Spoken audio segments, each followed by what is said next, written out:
And this now brings us to the next point, the final point of today. Who are the prophets of the covenants, or all? This is the final piece, guys. After this, your mind should be able to connect all the pieces and everything's gonna get clear. All right, guys, so now we're at this major piece. Who are all the prophets of the covenant?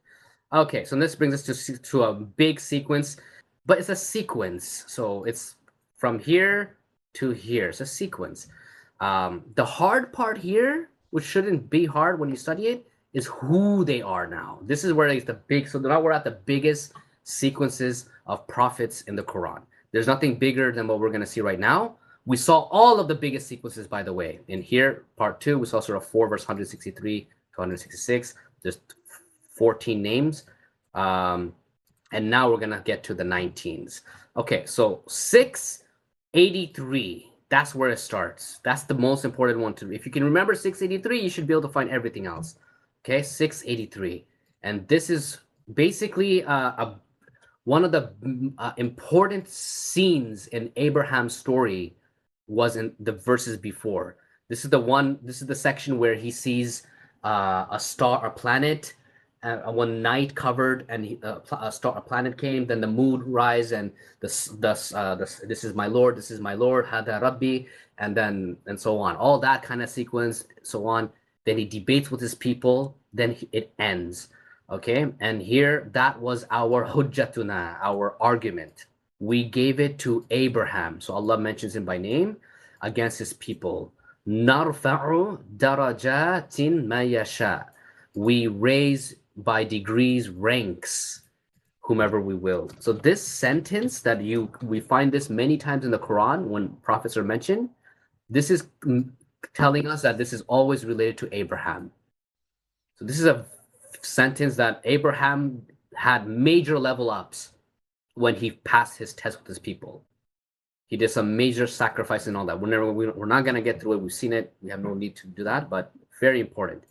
Abraham is the first one mentioned. The other thing you're gonna notice when we go through this, the prophets are not in chronological order. Very important, meaning it's not Noah, then Abraham, then Ismail, then Lot, and so on. They're not in order. The question is, what could it be that the order we're gonna read right now, are their ranks in Allah's eyes? It could be, but in the end, we don't actually know the answer why Allah did not put them in order. But there's definitely a reason why Allah wrote it like this, but it's really not in order, and that's really important. So let's continue. So Surah 6, verse 83, this one only has Abraham mentioned. So Abraham is clearly distinguished by everyone. Everyone else, there's multiple prophets in the same verse. Okay, very clear distinction. Okay, right here. The next one, so 84, and we donated to him, so to Abraham, Ishaq and Yaqub. So not Ismail doesn't come first, but Ishaq and Yaqub comes right after. So you can see that they're very highly elevated, and Ishaq is always there. He's number 2, and we don't know anything else besides he has knowledge. So Ishaq is very, very highly elevated, and is definitely, if you had a checklist in Jannah, people you want to meet, you should definitely have Isaac on your checklist of brothers and big prophets that you want to meet and see what he looks like, right? Each one we guided. You're gonna notice the word guidance. So just notice that the word guidance is always here, okay?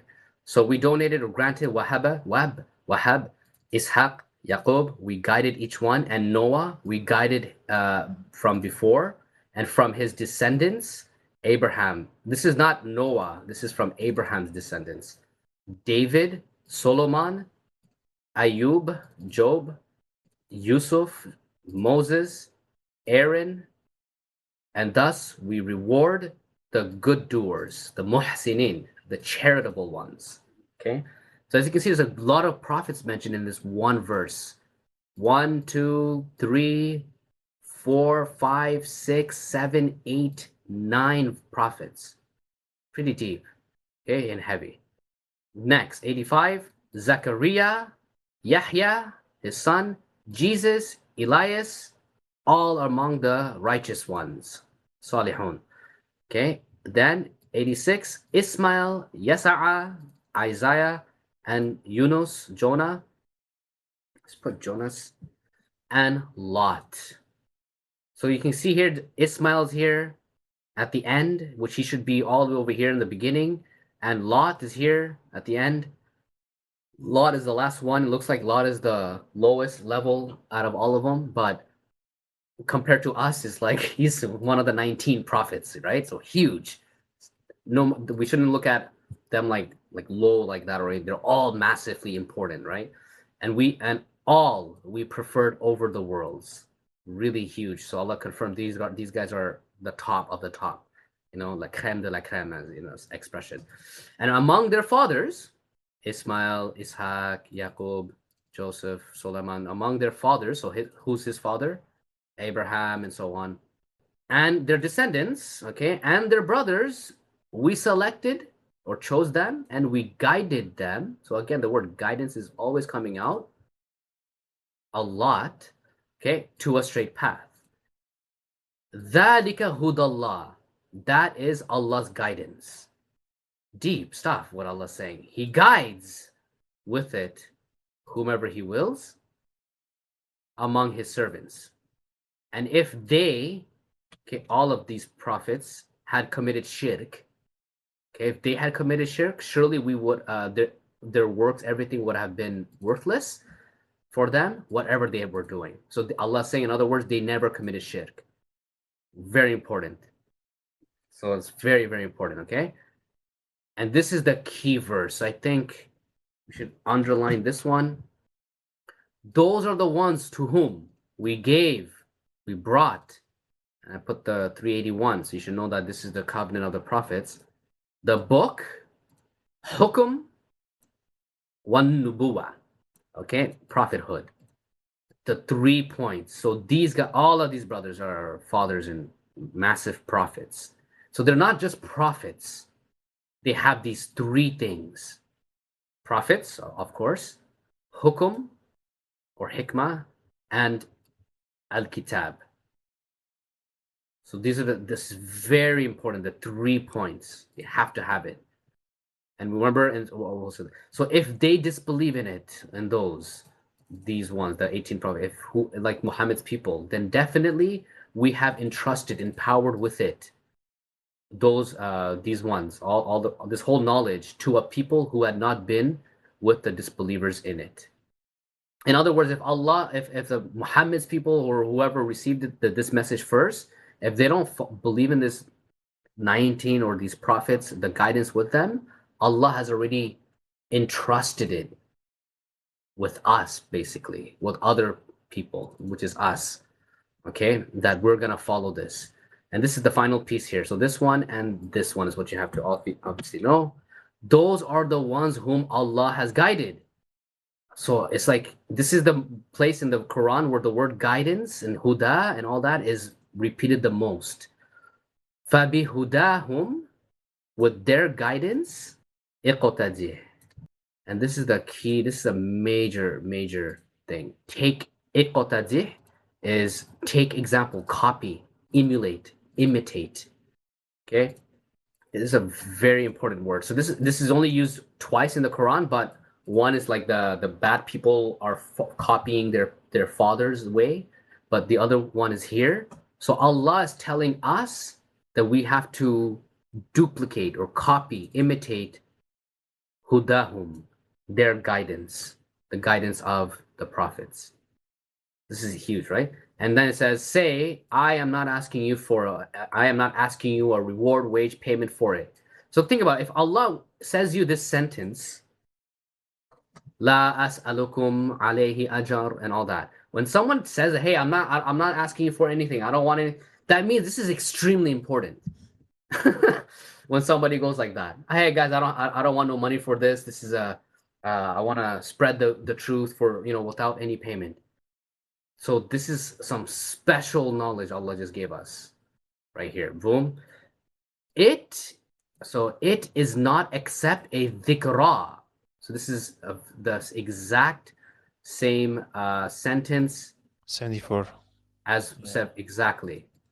Wama huwa, instead of hiya, is wama huwa illa dhikra lil alamin instead of lil bashar.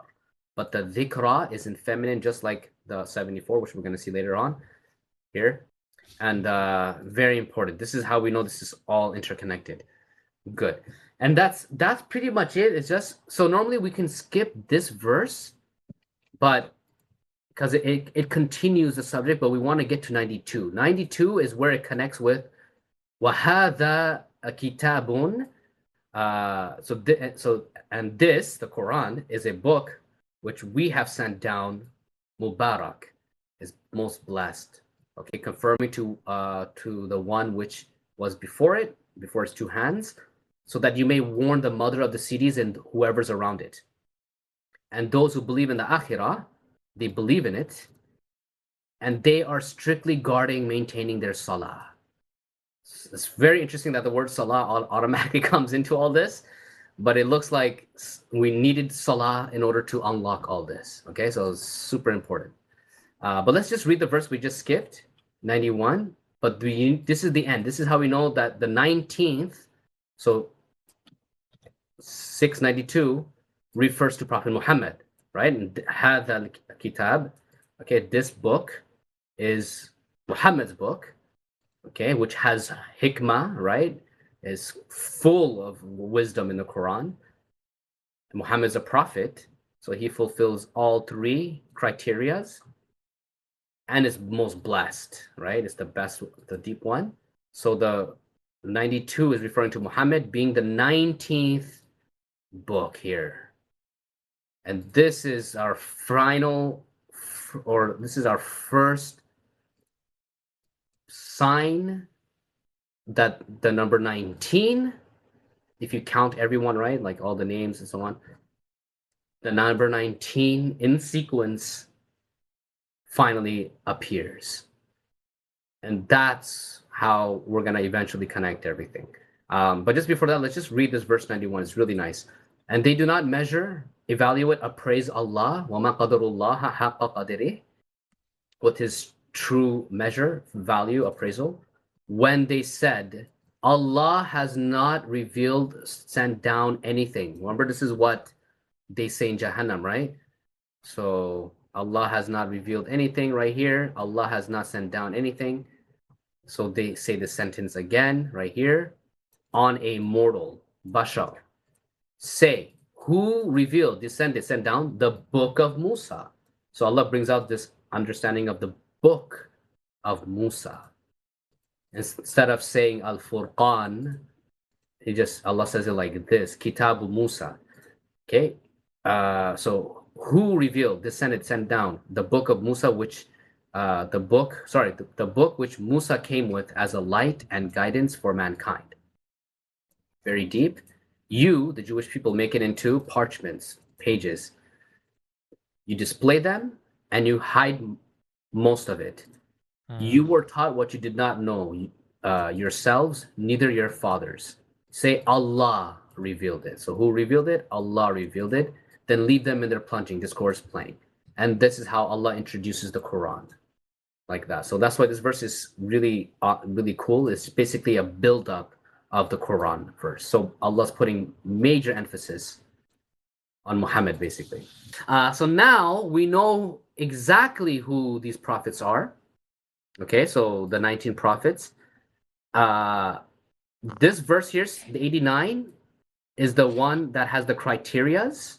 And I refer back here to 381. So if you go back to the covenant of the prophets, Allah says, certainly what I have given you of a book and wisdom. So 1, 2, what was the other criteria? Prophethood. So this is the Mithaqan Nabiyyin. So prophethood. They have the prophets, book, and wisdom. So this is how we know it's them. Boom. Turns out there's 19 of them. It's not a coincidence. Are there more? Most likely, there could be more, but these are the ones Allah is naming directly. And it's not like like where is he? Jonas, Allah uses the Nun, like a different name for him. Allah can say the Kif, Allah can say different names for others, and we have that in many places in the Quran, different type of their name. Like you can say Ahmed for Muhammad and so on. But he uses their original names, everyone here. So it's very specific. Not a single person here has a different style, whereas in different places they have different names. So we have them, they're 19. We know who they are.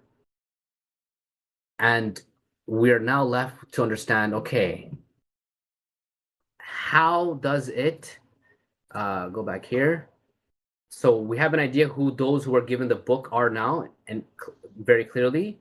What we're trying to find out now is how are they going to be convinced? And how is there no more doubts or proof? And this is where these two major points, for those who were given the book and believers, we're going to find out next week. 690 is very important because Allah directly commands us in a way. Those are the ones whom Allah guided. So through their guidance, فَبِهُدَاهُمْ, so through their guidance, you have to copy it. So you copy this. Allah is telling us, guys, this is basically the cheat sheet. To get to the highest Jannah, God is like, here's the answers, guys. I mean, here's the blueprint, but now the question is, how do we do this? So now that's exactly what we're trying to do. We're trying to, oh wait, what is this right here is the answer, one of the answers for us to do the QTC. Okay, we have to find their books. Is their books in the Quran? Obviously, we know the answer, but think about it like in a way that you did not know. And even when we get into the QTC, it becomes even easier because some of them we don't have everything. Like Isaac, we don't have everything. Yaqub, we have a bit here. We don't have much of Isaiah and Elias. We have a little bit of important stuff, but we're gonna find out that the ones that are the most important is Abraham, Moses, Noah, and like a good 10 of them are like really, and we have a lot of stuff, and that's all you need. But you still need to know who they are, all of these prophets, because in the Jewish world, because on the Yom Din, there's a big section for Jews because they screwed up really bad and they killed a lot of prophets in between here. But these guys are very important in the Jewish world. Jonas, Isaiah. Isaiah is very massive. Okay, and like so on. Okay.